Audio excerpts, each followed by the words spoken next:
ओम शांति। हम सभी रात दिन के चक्र और 4 ऋतुओं के चक्र के बारे में जानते हैं। हमेशा दिन के बाद रात और रात के बाद दिन होता है और 4 ऋतुएं, सीजन हर साल दोहराए जाते हैं। इसी प्रकार से संसार में पहले सुख का दिन रहा और उसके बाद दुख की रात आई। दिन की तरह संसार भी सुबह, दोपहर, शाम और रात की 4 स्टेज से गुजरता है। और जैसे जैसे दुनिया इन पड़ावों से गुजरती गई, दुख बढ़ता गया और खुशियों की कमी होती गई। इनफैक्ट इतिहास के प्रथम 2 चरण जो कि अलिखित हैं, जहाँ भरपूर सुख और शांति है, उसका सच्चा ज्ञान केवल परमात्मा ही जानता है। इन 2 चरणों को ही स्वर्ग या जन्नत कहा जाता है या मानवता का दिन कहा जाता है। बाद के अंतिम 2 चरणों में नेगेटिव कर्म किए जाने लगे और धीरे धीरे मानवता के गुणों का पतन होता गया।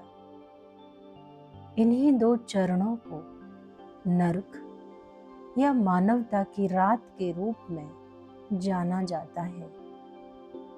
जैसे जैसे आत्माएं जन्म और पूर्व जन्म के प्रोसेस से गुजरी, ये अपनी ओरिजिनल आध्यात्मिक पहचान ही भूल गए और इसके बजाय अपने भौतिक शरीर को ही अपनी पहचान मानने लगे।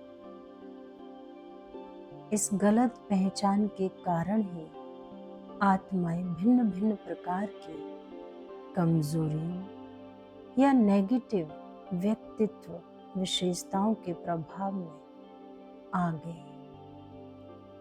मैं एक आत्मा हूँ, यह पहचान ही भूल गई और मैं यह शरीर हूँ जिसमें मैं रहती हूँ, ये भी भूल गई।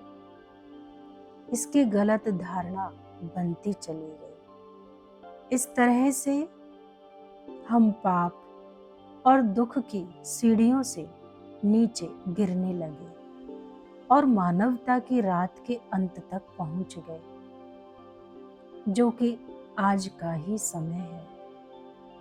आज अपार वैज्ञानिक उन्नति के बावजूद भी संसार में तन मन धन, रिश्ते नाते और हमारी भूमिकाओं में बहुत दुख आने लगा और पाप भी अपनी चरम सीमा पर पहुंच गए।